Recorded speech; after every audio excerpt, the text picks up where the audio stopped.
Ger Cunningham, former Cork All-Star winning goalkeeper and of course sponsorship manager with Bord Gáis Energy.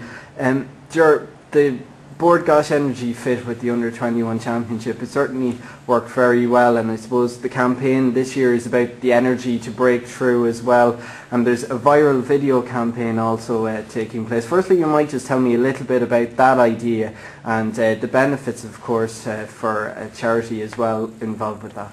Yeah, this is our second year involved in sponsoring the Under-21 Hurling Championship, and this year we kind of came in late to the scene last year, so this year we were very conscious to try to promote as best we can and actually leverage our sponsorship and try to get some awareness out there of the Bord Gáis Energy Under-21 Hurling Championship. And it's a competition we know that we give a lot of thought to before we sponsored it. Being involved with basically the coming senior players, the guys who are going to make the breakthrough, and that's the theme of our website, breakingthrough.ie, where we have a viral campaign, as you say, to promote just an idea of pass on the ball, with some monies being donated to charities, Our Lady's Hospital in Crumlin and Temple Street Hospital. So so far and to date it's been a great success and great interest in the viral campaign.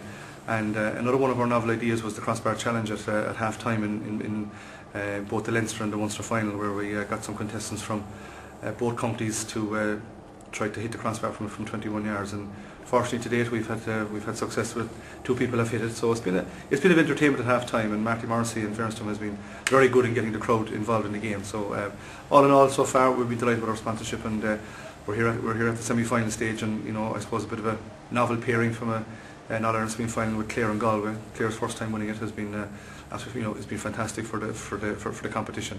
And on the other side you've got Kilkenny and Antrim coming through. So all in all, looking forward to a great weekend's hurling. The TV coverage and the exposure the Under-21 Championship has got has been very, very good, I suppose.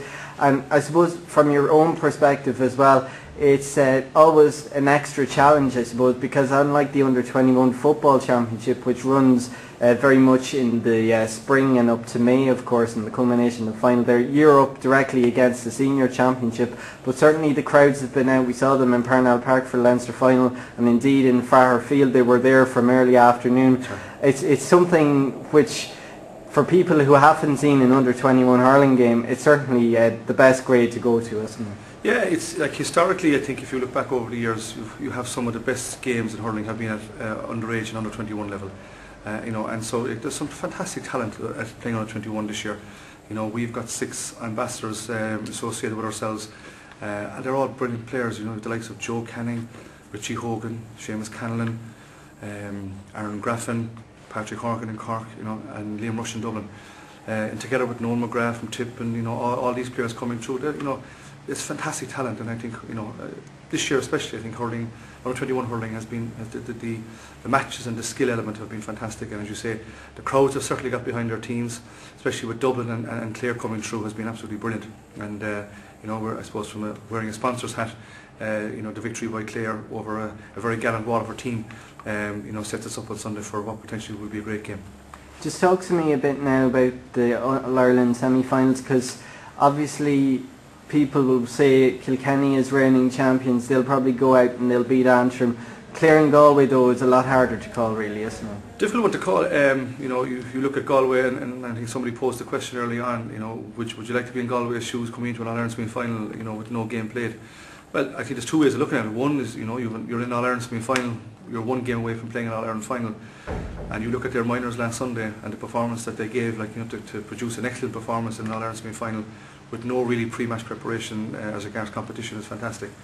The other side of that then too, we said people say is it very fair, and maybe should Galway go into Leinster and go through a Leinster campaign. So I'd say if Galway win on Saturday at 4 o'clock, they won't have any problem being in an All-Ireland semi-final. And I say with Clare, they've come through a great campaign.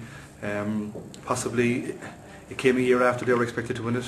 The game last year, and then ended in very controversial circumstances, and I think they were very hurt by that, and I think they were very anxious to get back and maybe to atone for that defeat that they had against Tip last year. And probably the surprise was probably that Tip, having beaten Cork after extra time in Thurles, went out of the competition to a very good Waterford team.